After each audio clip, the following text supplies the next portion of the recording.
ಆದರೆ ನಿಜಕ್ಕೂ ಟಿಪ್ಪು ಸುಲ್ತಾನ್ ಹಿಂದೂ ವಿರೋಧಿನ? ಆತ ಮತಾಂತರ ಮಾಡ್ತಿದ್ದ? ಹೌದಾ? ಮತಾಂತರ ಮಾಡೋದೇ ಆಗಿದ್ರೆ ಮೊಟ್ಟ ಮೊದಲಿಗೆ ಟಿಪ್ಪು ಸುಲ್ತಾನ್ ದಿವಾನ್ ಪೂರ್ಣಯ್ಯನನ್ನ ಮತಾಂತರ ಮಾಡ್ತಿದ್ದ.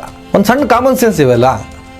ಮತಾಂತರವೇ ಉದ್ದೇಶ ಆಗಿದ್ರೆ ಜನಸಾಮಾನ್ಯರನ್ನ ಮುಟ್ಟಕ್ಕಿಂತ ಮುಂಚೆ ತಮ್ಮ ಸುತ್ತಮುತ್ತ ಇದ್ದಂತಹ ಹಿಂದೂಗಳನ್ನು, ಮಂತ್ರಿ ಮಹೋದಯರನ್ನ ಆತ ಮತಾಂತರ ಮಾಡ್ತಿದ್ದ, ಮುಸ್ಲಿಮರನ್ನಾಗಿ ಪರಿವರ್ತಿಸ್ತಿದ್ದ. ದಿವಾನ್ ಪೂರ್ಣಯ್ಯ ದಿವಾನ್ ಫಕೀರನೋ, ಜಮೀರೋ, ಖಾದರ್ರೋ, ರಿಜ್ವಾನೋ, ಹ್ಯಾರಿಸೋ ಏನೋ ಒಂದು ಆಗ್ತಿದ್ದ. ನಾನು ಯಾವ ಮೂಲೆಗೆ ಹೋದರೆ ಟಿಪ್ಪು ಕೊಟ್ಟಂಥ ಬೆನಿಫಿಟ್ಗಳು ಕಾಣಿಸ್ತವೆ. ಇವರ ರಾಜಕೀಯ ದುರುದ್ದೇಶ, ಸ್ವಾರ್ಥಕ್ಕೋಸ್ಕರ ಟಿಪ್ಪುನ ವಿಲನ್ ಮಾಡುವಂಥ ಪ್ರಯತ್ನ ಮಾಡ್ತಾರೆ. ಶತಶತಮಾನಗಳ ಗ್ಯಾಪ್ ಇದೆ. ಇತಿಹಾಸವನ್ನು ಹೆಂಗೂ ತೋರಿಸಬಹುದು. ಆದರೆ ಟಿಪ್ಪು ಸುಲ್ತಾನ್ ಮಾಡಿದ ಕೆಲಸಕ್ಕೆ ಶಾಸನಗಳು ಸಿಗ್ತವೆ. ಆತ ಮಾಡಿದ ಕ್ರೌರ್ಯಕ್ಕೆ ಶಾಸನಗಳನ್ನು ಕೊಡೋದಕ್ಕೆ ಸಾಧ್ಯನಾ ನಿಮ್ಮ ಕೈಯಲ್ಲಿ?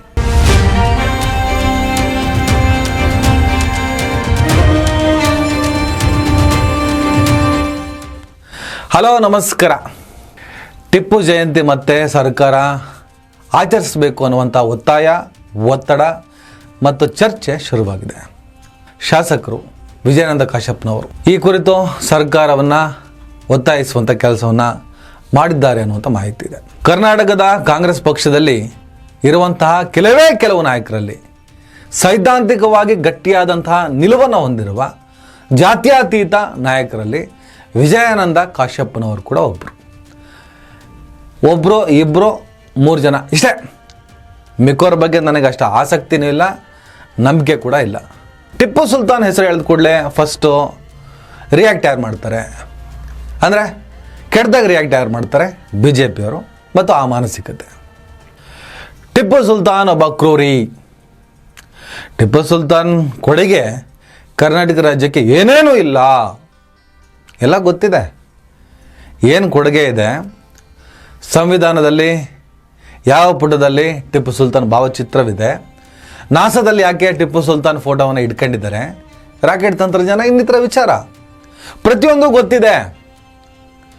ಇಲ್ಲಿನ ದೇವಸ್ಥಾನಗಳ ಜೀರ್ಣೋದ್ಧಾರಕ್ಕೆ, ದೇವಸ್ಥಾನಗಳ ಅಳಿವು ಉಳಿವಿನ ಪ್ರಶ್ನೆ ಬಂದಾಗ ರೈತರ ವಿಚಾರದಲ್ಲಿ ತಂದಂಥ ಕಾನೂನುಗಳು, ಕೋಟೆ ಕೊತ್ತಲಗಳು, ಅನೇಕ ಕಥೆಗಳು, ಅನೇಕ ಸೌಹಾರ್ದಯುತ ಕಥೆಗಳು ಟಿಪ್ಪು ಸುಲ್ತಾನ್ ಬಗ್ಗೆ ನಮಗಿಂತ ಜಾಸ್ತಿ ಇವರೇ ಓದ್ಕೊಂಡಿದ್ದಾರೆ. ಆದರೆ ಕೆಲವೊಂದು ಘಟನೆಗಳನ್ನು ಮಾತ್ರ ಮುನ್ನೆಲೆಗೆ ತಂದು ಟಿಪ್ಪು ಸುಲ್ತಾನ್ನ ವಿಲನೈಸ್ ಮಾಡುವ, ಆ ಮೂಲಕ ಇವರು ಅಧಿಕಾರದಲ್ಲಿ ಠಳಾಯಿಸುವಂಥ ಪ್ರಯತ್ನವನ್ನು ಮಾಡ್ತಾರೆ. ಎಲ್ಲ ಗೊತ್ತಿದೆ. ಇವರು ಸ್ವಾರ್ಥಕ್ಕೋಸ್ಕರ ಯಾರನ್ನೋ ಒಬ್ಬನ್ನ ವಿಲನ್ ಮಾಡೋದು. ಈ ಮುಸ್ಲಿಂ ತುಷ್ಟೀಕರಣ ಅಂತೇಳಿ ಕಾಂಗ್ರೆಸ್ ಮೇಲೆ ಗೋಬೆ ಕೂರಿಸಿ, ಕಾಂಗ್ರೆಸ್ನವರು ಮುಸ್ಲಿಂ ತುಷ್ಟೀಕರಣ ಮಾಡ್ತಾರೆ ಅಂತಾರೆ. ನೀವೇನು ಮಾಡ್ತೀರಿ? ಮುಸ್ಲಿಮ್ನ ದ್ವೇಷ ಮಾಡ್ತೀರಿ. ತುಷ್ಟೀಕರಣಕ್ಕಿಂತ ಅಪಾಯ ದ್ವೇಷ. ಹಾಗಾಗಿ ನೀವು ತುಂಬ ಅಪಾಯಕಾರಿಗಳು BJP ಅವರು, ನಿಮ್ಮ ಮಾನಸಿಕತೆ ಅಂತ ನಿಮ್ಮನ್ನು ನಾವು ಧಿಕ್ಕರಿಸ್ತೀವಿ. ಎಲ್ಲರನ್ನು ಒಟ್ಟಿಗೆ ತೆಗೆದುಕೊಂಡು ಹೋಗುವಂಥ ಮಾನಸಿಕತೆ ನಿಮಗಿಲ್ಲ. ಸರಿ ತಪ್ಪುಗಳನ್ನು ಜಾತಿ ಧರ್ಮದ ಆಧಾರದಲ್ಲಿ ವಿಮರ್ಶೆ ಮಾಡಬಾರ್ದು. ಅದು ವ್ಯಕ್ತಿಗತವಾಗಿರಬೇಕು ಅಂತೇಳಿ ನಾವು ಹೇಳ್ತಾನೆ ಇರ್ತೀವಿ. ಯಾವುದೇ ಕಾರಣಕ್ಕೂ ನೀವು ಅದಕ್ಕೆ ಅಂಕುಶವನ್ನು ಹಾಕೋದಕ್ಕೆ ಸಾಧ್ಯನೇ ಇಲ್ಲ. ಶಾಂತಿ, ಸಮೃದ್ಧಿ, ದೇಶದ ಭವಿಷ್ಯದ ದೂರದೃಷ್ಟಿಕೋನ ಇಲ್ಲದಿದ್ದಾಗ ನಿಮ್ಮಂಥವ್ರು ಹುಡುಕೋತಾರೆ. ನಾವು ನಮ್ಮ ಸ್ನೇಹಿತರೆಲ್ಲ ಮಾತಾಡ್ತಾ ಇದ್ವಿ. ಟಿಪ್ಪು ಸುಲ್ತಾನ್ ಹೆಸರು ಕೇಳಿದ ಕೂಡಲೇ ಕೆಲವರು ನಡುಗೋಗ್ತಿದ್ದಾರೆ. ಸತ್ತು ಶತಶತಮಾನಗಳೇ ಕಳೆದು ಹೋದರೂ ಕೂಡ ಇವತ್ತಿಗೂ ಆತನ ಹೆಸರು ಕೇಳಿದ್ರೆ ಇವರೆಲ್ಲ ಬೆಚ್ಚಿ ಬೀಳ್ತಾರೆ.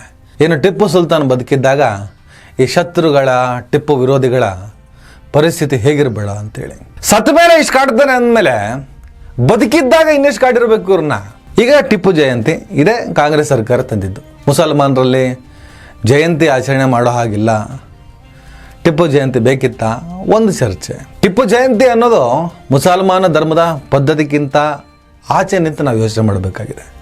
ಟಿಪ್ಪು ಸುಲ್ತಾನ್ ಕೇವಲ ಮುಸಲ್ಮಾನ ರಾಜ, ಮುಸಲ್ಮಾನ ದೊರೆ ಮಾತ್ರ ಅಲ್ಲ. ಆತನ ಕಾರ್ಯಕ್ರಮಗಳು, ಆತನ ಆಳ್ವಿಕೆ, ಬ್ರಿಟಿಷರ ವಿರುದ್ಧ ಹೋರಾಟ ಮಾಡಿದವನು. 3-4 ಆಂಗ್ಲ ಮೈಸೂರು ಯುದ್ಧದ ಕಥೆಯನ್ನು ಓದ್ಕೊ ಬನ್ನಿ. ಫಸ್ಟು ನಮ್ಮ ದೇಶವನ್ನು ಆವರಿಸಿದ ಬ್ರಿಟಿಷರ ವಿರುದ್ಧ ಹೋರಾಟ ಮಾಡಿದವ್ರನ್ನ ನಾವು ಪೂಜಿಸಬೇಕು, ವಿರೋಧಿಸೋದಲ್ಲ. ಇದೇ ಬ್ರಿಟಿಷರ ಜೊತೆ ಅಡ್ಜಸ್ಟ್ಮೆಂಟ್ ಯಾರು ಮಾಡ್ಕೊಂಡಿದ್ರು ಅವರನ್ನ ಕಗ್ಗೊಲೆಗೈದ, ಕೊಲೆ ಮಾಡ್ದ, ಅಥವಾ ಆಗಿನ ರಾಜಾಡಳಿತದಲ್ಲಿ ಶಿಕ್ಷೆಗೀಡು ಮಾಡಿದ. ನನ್ನ ದೇಶದಲ್ಲಿ ಹುಟ್ಟಿ ನನ್ನ ದೇಶಕ್ಕೆ ದ್ರೋಹ ಬಗೆಯವರನ್ನ ನಾವೇನಂತ ಕರಿತೀವಿ? ಇವತ್ತಿಗೆ ನರೇಂದ್ರ ಮೋದಿಯವರ ಆಡಳಿತ ಇದೆ. ನಾವು ಅವರನ್ನು ಪ್ರೀತಿಸ್ತೀವ? ನೀನೊಬ್ಬ ದೇಶದ್ರೋಹಿ ಬಾರಪ್ಪ ಅಂತ ಮುದ್ದು ಕೊಡ್ತೀವ? ಶಿಕ್ಷೆಗೀಡಾಗ್ತಾರೆ. ಅದೇ ಥರ ಟಿಪ್ಪು ಸುಲ್ತಾನ್ ರಾಜಾಡಳಿತದಲ್ಲಿ ಬ್ರಿಟಿಷರ ಜೊತೆ ಕೈ ಮಿಲಾಯಿಸಿದಂಥವ್ರನ್ನ ಆತನ ಕಾನೂನಿನ ಆಧಾರದ ಮೇಲೆ ತಲೆ ಕತ್ತರಿಸಿ ಬಿಸಾಕಿದ್ನೋ ಏನೋ ಒಂದು ಮಾಡ್ದ. ಅದನ್ನು ನೀವು ಹಿಂದುವನ್ನು ಕೊಂದ, ಮುಸಲ್ಮಾನನನ್ನು ಕೊಂದ, ಕ್ರೈಸ್ತರನ್ನು ಕೊಂದ, ಕೊಡವರನ್ನು ಕೊಂದ, ಇನ್ನೊಬ್ಬರನ್ನ ಕೊಂದ ಹೀಗೆ ಹೇಳಿದ್ರೆ ಆಗ್ತದಾ? ಒಂದು ಸಣ್ಣ ಕಾಮನ್ ಸೆನ್ಸ್ ಲೇಯರಲ್ಲಿ ಕೂತ್ಕೊಂಡು ನಾವು ಯೋಚನೆ ಮಾಡಬೇಕು. ಟಿಪ್ಪು ಸುಲ್ತಾನ್ ಕಾಂಟ್ರಿಬ್ಯೂಷನ್ ಏನಿದೆ ಕರ್ನಾಟಕಕ್ಕೆ ಅಂತ ಹೇಳ್ಬಿಟ್ಟು ಮುನಿಸ್ವಾಮಿ ಯಾರೋ ನಿನ್ನೆ ನಮ್ಮ ಮೊನ್ನೆ ಮಾತಾಡೋದು ಕೇಳಿಸ್ಕೊಂಡೆ. ಕರ್ನಾಟಕ ರಾಜ್ಯಕ್ಕೆ ಟಿಪ್ಪು ಸುಲ್ತಾನ್ ಏನು ಕಾಂಟ್ರಿಬ್ಯೂಷನ್ ಕೊಟ್ಟ? ಕೇರಳ ಭಾಗದಲ್ಲಿ ಯಾವ ರೀತಿಯ ಕಾನೂನು ತಂದ? ಯಾವ ಸಮುದಾಯದ ಹೆಣ್ಣು ಮಕ್ಕಳ ಎದೆಗೆ ಬಟ್ಟೆನ ಹಾಕಿಸ್ದ? ಈ ಕಥೆಗಳನ್ನೆಲ್ಲ ನೀವು ತಿಳ್ಕೊಬೇಕು ಅಂದರೆ ಫಸ್ಟ್ ಓದ್ಕೊಂಬರ್ಬೇಕು. ವಾಟ್ಸಪ್ ಯೂನಿವರ್ಸಿಟಿಯ ಮಕ್ಕಳು ನೀವೆಲ್ಲ.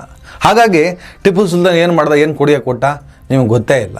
ಟಿಪ್ಪು ಸುಲ್ತಾನ್ ಹೊಸ ನಾಣ್ಯಗಳನ್ನು ಪರಿಚಯಿಸಿದವರು, ಭೂಮಿ ಆದಾಯ ವ್ಯವಸ್ಥೆಯನ್ನು ಪರಿಷ್ಕರಿಸಿದವರು, 7 ಹೊಸ ಸರ್ಕಾರಿ ಇಲಾಖೆಗಳನ್ನು ಸ್ಥಾಪಿಸಿದರು ಮತ್ತು ಪ್ರತಿ ಪ್ರಾಂತ್ಯದಲ್ಲಿ ಹಿಂದೂ ಮತ್ತು ಮುಸ್ಲಿಂ ನ್ಯಾಯಾಧೀಶರನ್ನು, ಪಂಡಿತರು ಮತ್ತು ಕಾಜಿಗಳು ಅವರನ್ನು ನೇಮಿಸ್ತಾರೆ. ಟಿಪ್ಪುವಿನ ಧಾರ್ಮಿಕ ಸಮಾನತೆಯನ್ನು ಹೇಳುತ್ತೆ. ಎಲ್ಲ ಇತಿಹಾಸಗಳೇ ಅಣ್ಣ.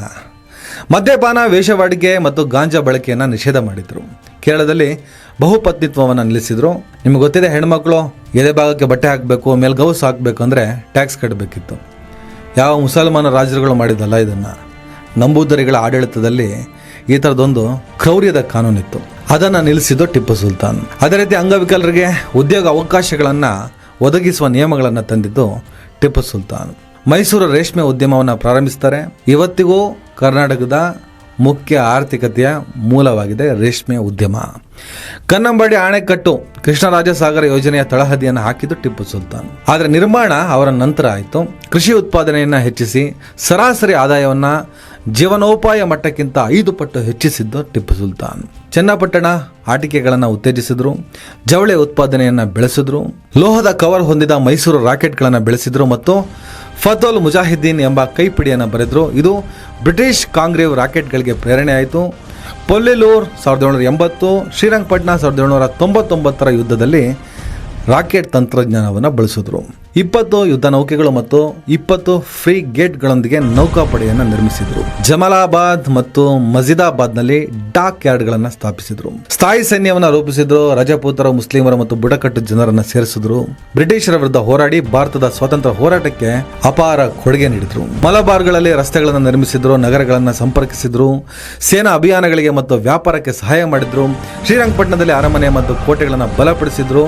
ರಾಜ್ಯದಾದ್ಯಂತ ಇದನ್ನು ನಾವು ನೋಡ್ತಾ ಬರ್ಬೋದು. ಇನ್ನು ಟಿಪ್ಪು ಸುಲ್ತಾನ್ ಹಿಂದೂ ವಿರೋಧಿ, ದೇವಸ್ಥಾನಗಳನ್ನು ಧ್ವಂಸ ಮಾಡ್ದ. ಶ್ರೀರಂಗಪಟ್ಟಣದಲ್ಲಿ ಮೊನ್ನೆ ಜಾಮಿಯಾ ಮಸೀದಿ ಅದು ಹನುಮ ಮಂದಿರ, ಟಿಪ್ಪು ಸುಲ್ತಾನ್ ಹನುಮ ಮಂದಿರವನ್ನು ಜಾಮಿಯಾ ಮಸೀದಿಯಾಗಿ ಪರಿವರ್ತಿಸಿದ ಅಂತ ಏನೇನೋ ಗಲಾಟೆ ಮಾಡಿ ಡಮಲ್ ಡಿಮಲ್ ಡಕ್ಕ ಮಸೀದಿ ಹೊಡೆಯೋದ ಪಕ್ಕ ಅಂತ ಹೇಳ್ಬಿಟ್ಟು ಸಿಕ್ಕಾಪಟ್ಟೆ ಗಲಾಟೆ ನೀವು ನೋಡ್ಕೊಂಡು ಬಂದಿದ್ದೀರಿ. ಆದ್ರೆ ನಿಜಕ್ಕೂ ಟಿಪ್ಪು ಸುಲ್ತಾನ್ ಹಿಂದೂ ವಿರೋಧಿನ? ಆತ ಮತಾಂತರ ಮಾಡ್ತಿದ್ದ? ಹೌದಾ? ಮತಾಂತರ ಮಾಡೋದೇ ಆಗಿದ್ರೆ ಮೊಟ್ಟ ಮೊದಲಿಗೆ ಟಿಪ್ಪು ಸುಲ್ತಾನ್ ದಿವಾನ್ ಪೂರ್ಣಯ್ಯನನ್ನು ಮತಾಂತರ ಮಾಡ್ತಿದ್ದ. ಒಂದು ಸಣ್ಣ ಕಾಮನ್ ಸೆನ್ಸ್ ಇವೆಲ್ಲ. ಮತಾಂತರವೇ ಉದ್ದೇಶ ಆಗಿದ್ರೆ ಜನಸಾಮಾನ್ಯರನ್ನು ಮುಟ್ಟಕ್ಕಿಂತ ಮುಂಚೆ ತಮ್ಮ ಸುತ್ತಮುತ್ತ ಇದ್ದಂತಹ ಹಿಂದೂಗಳನ್ನು, ಮಂತ್ರಿ ಮಹೋದಯರನ್ನು ಆತ ಮತಾಂತರ ಮಾಡ್ತಿದ್ದ, ಮುಸ್ಲಿಮರನ್ನಾಗಿ ಪರಿವರ್ತಿಸ್ತಿದ್ದ. ದಿವಾನ್ ಪೂರ್ಣಯ್ಯ ದಿವಾನ್ ಫಕೀರನೋ, ಜಮೀರೋ, ಖಾದರ್ರೋ, ರಿಜ್ವಾನೋ, ಹ್ಯಾರಿಸೋ ಏನೋ ಒಂದು ಆಗ್ತಿದ್ದ. ಟಿಪ್ಪು ಸುಲ್ತಾನ್ 156 ಹಿಂದೂ ದೇವಸ್ಥಾನಗಳಿಗೆ ಸನದುಗಳನ್ನು ನೀಡಿದ್ದ. ಶೃಂಗೇರಿ ಶಂಕರಾಚಾರ್ಯರಿಗೆ ಭೂಮಿ ಮತ್ತು ಹಣವನ್ನು ನೀಡಿದ್ರು. ನಂಜನಗೂಡು ಶ್ರೀ ಕಂಠೇಶ್ವರ ದೇವಸ್ಥಾನಕ್ಕೆ ದೇಣಿಗೆ, ಕಂಚಿಗೆ 10,000 ಚಿನ್ನದ ನಾಣ್ಯಗಳು, ರಂಗನಾಥ ಸ್ವಾಮಿ ದೇವಸ್ಥಾನಕ್ಕೆ ಉಡುಗೊರೆಗಳನ್ನು ನೀಡಿದ್ರು.